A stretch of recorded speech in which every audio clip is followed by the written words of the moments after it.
പാട്ടിലൂടെ അത്ഭുതം സൃഷ്ടിക്കുന്ന കുരുന്നു കലാകാരന്മാരാണ് നമ്മുടെ ടോപ്പ് സിംഗറിന്റെ വേദിയിൽ ഉള്ളത്. അപ്പൊ അതിലൊരു കലാകാരനാണ് നമ്മുടെ ദേവദർശി. ദേവദർശിന് സർപ്രൈസ് ഗിഫ്റ്റുമായിട്ട് ഒരു ചേച്ചി എത്തിയിരിക്കുകയാണ്. ചേച്ചിയുടെ പേര് പ്രിൻസു എന്നാണ്. അപ്പൊ വേദിയിൽ വന്ന് നമ്മുടെ ദേവദർശിന് ആ സർപ്രൈസ് ഗിഫ്റ്റ് കൊടുക്കാൻ വേണ്ടി പോവാണ്.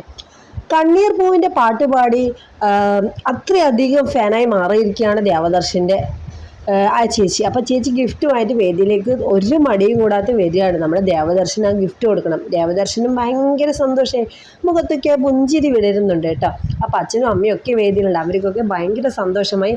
ആ ചേച്ചി പറഞ്ഞു, എനിക്ക് ദേവദർശനെ ഭയങ്കര ഇഷ്ടമാണ് അണ്ണാന്നൊക്കെ വിളിച്ചു കേട്ടോ. അപ്പം ഐറസിൻ്റെ സോങ് കാണാൻ വന്നതാണ് അവിടെ ചേച്ചി. ഐറസിൻ്റെ വീടിൻ്റെ തൊട്ടടുത്താണ് ചേച്ചി. അപ്പോൾ ഇപ്പോൾ ദേവദർശൻ്റെയും കൂടി ഫാനായി മാറിയിരിക്കുകയാണെന്ന് വേദിയിലിരുന്ന് മൈക്കിൽ കൂടി പറയാണ് കേട്ടോ. അപ്പം നമ്മുടെ പിള്ളേരൊക്കെ പൊള്ളിയാണ്. മീനാക്ഷിയും ഡെയിനൊക്കെ അവിടെ നിന്ന് ചോദിക്കുന്നതിനൊക്കെ നല്ല അടിപൊളി ആൻസറാണ് ചേച്ചി പറയുന്നത്. ദേവദർശൻ്റെ ഫാനാണ് ഞാൻ, കണ്ണീർ പൂവിൻ്റെ എന്ന സോങ് കേട്ട് ഞാൻ ദേവദർശൻ്റെ ഫാനായി മാറിക്കഴിഞ്ഞു. അന്നേ വിചാരിച്ചതാണ് ദേവദർശന് ഒരു ഗിഫ്റ്റ് കൊടുക്കണം എന്ന്, അങ്ങനെ വന്നതാണെന്നൊക്കെ പറഞ്ഞു. അപ്പോഴിതാ ദേവദർശ ആ ഗിഫ്റ്റ് രണ്ട് കൈ നീട്ടി സ്വീകരിച്ചു തന്നെ കേട്ടോ. ആ ഒരു കുഞ്ഞു മനസ്സായ ഒരു കുഞ്ഞു കലാകാരനെ നിങ്ങൾക്ക് ഇഷ്ടമാണെങ്കിൽ നമ്മുടെ വീഡിയോ ലൈക്ക് ചെയ്യാൻ മറക്കല്ലേ. വിലയേറിയ കമൻറ്റുകൾ രേഖപ്പെടുത്തുക. താങ്ക്